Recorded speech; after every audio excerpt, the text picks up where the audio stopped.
Say hello everyone to the Maruti Suzuki Invicto, the Toyota Innova Hycross's brother from another mother. Now they are similar in a lot of ways. They share the same engine, the same hybrid tech as well, and a lot of features on the inside. But this one has been Maruti'd up, especially for the design on the outside, some features on the inside, and well, they sit on this 17-inch wheels. How different is it to drive? That's exactly what we're gonna find out.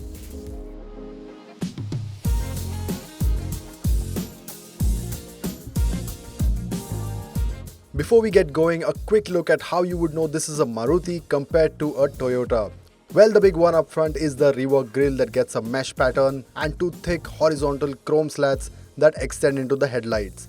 The headlights themselves have been refreshed with the Nexa's exclusive 3-block design for the DRLs. Low down, the bumpers are squared off and it gets 4 skid plates too. At the side, the Invicto sits on 17-inch wheels which are smaller than the Innova Hycross's 18 inches and definitely disturbs the proportions. But the higher sidewall and narrow width aid ride comfort and efficiency respectively. The rear is smart looking with revamped tail lamps and a strip of chrome with nothing much else.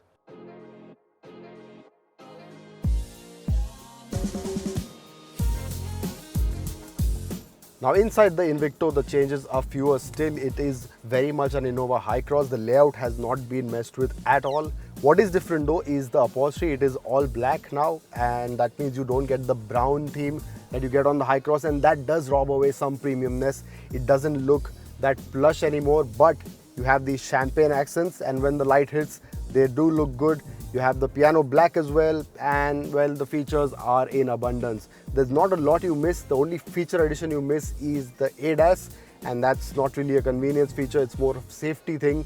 So in terms of features, you get everything: a panoramic sunroof, ventilated front seats, you get a Type C and a Type A port, you get the touchscreen 10.1-inch wireless Apple CarPlay, but no wireless Android Auto. You also get a port here which you can use as an external wireless charging pad. You have to buy that as an accessory. But yeah, it is a pretty packed car overall, and space in general is very good. Just like on the Hycross, things to complain, not a lot, and definitely not in the area of equipment.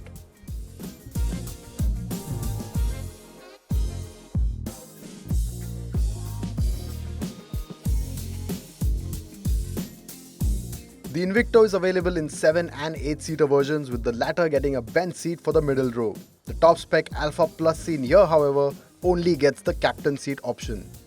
Also worth noting is that the battery for the hybrid tech is under the front passenger seat, which fouls with the middle row passenger should he or she stretch out their legs. Alright, in the middle row of the Invicto, and well, space is nothing to be shy of because it is humongous. Plenty of room to stretch, a good amount of airiness thanks to this panoramic sunroof. And even though you don't get those plush Ottoman seats here, I mean, these are nothing to complain about. Nice and supportive, good amount of under-thigh support as well. And of course, you can recline them and really find a nice comfortable angle. You get manual sun blinds as well if you want to keep the sun out. And well, not a bad place to be. You get your AC, you get your own AC climate control back here. And yeah, it is pretty comfortable overall. Things in the third row are impressive too, where the access is easy, and once in, space is not a complaint you will have. There are seat belts for 3 passengers back here, and it is one full-fledged third row. However, with all rows up, boot space is only decent. The seats can be flipped down for times you don't need the third row, and that opens a larger space.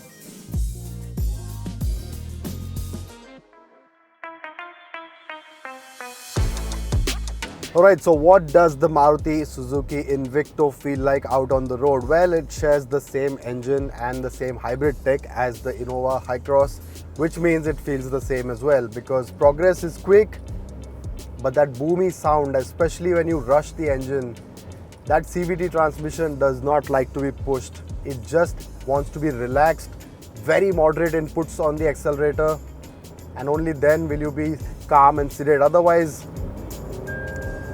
cabin gets really loud. A bit of resolve comes when you take control of the paddle shifters. Now it's a step CVT, which means tugging along the paddles gives you the feeling of changing gears, and that does sort of mute the engine note a bit. It's saying S5 right now, can go up to S6. It's a 6-step CVT.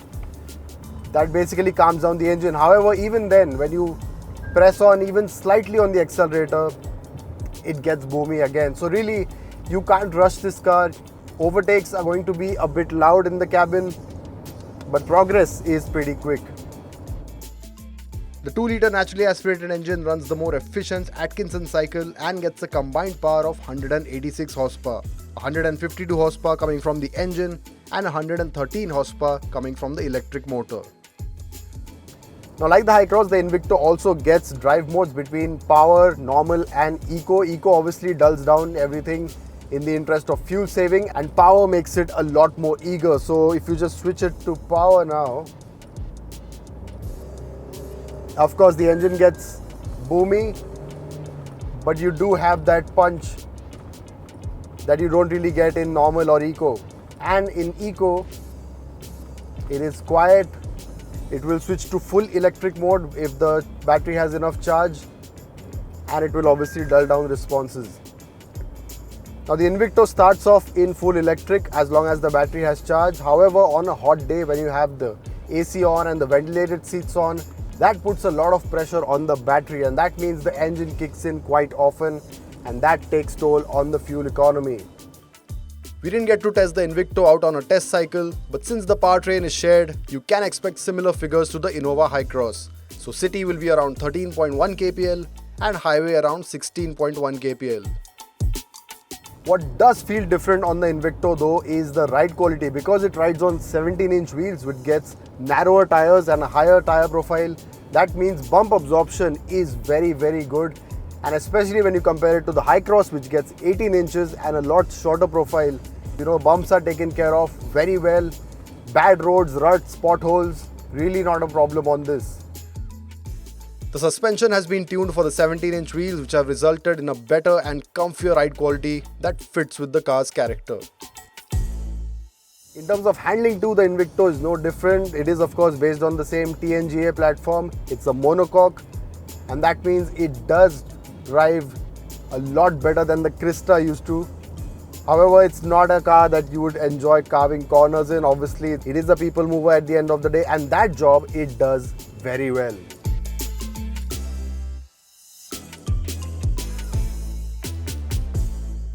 So the Invicto is not too different to drive than the Innova Hycross. It gets a lot of features as well, but yes, it misses out on ADAS, it misses out on the Ottoman seats and a few others.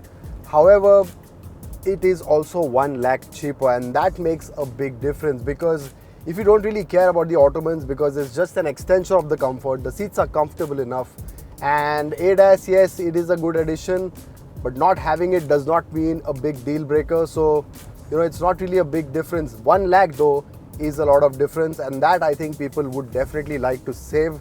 So they would prefer this over the Hycross, and even the waiting times, because that is something that is quite high on the Hycross. So if the Invicto is going to reduce that, then I'm sure a lot of buyers won't mind a few missing features, because overall you get a very solid car. You get the practical roomy cabin, you get the fantastic 3 rows, you get the panoramic sunroof. All your necessary features are there. It's only the handful of those that are not there that don't really make a big difference. Definitely don't make this a deal breaker. The Invicto is the most expensive Maruti on sale and will be a test of how far up the price ladder the brand can go. However, over 6,000 bookings for a 20 lakh rupee plus Maruti is not a bad start at all.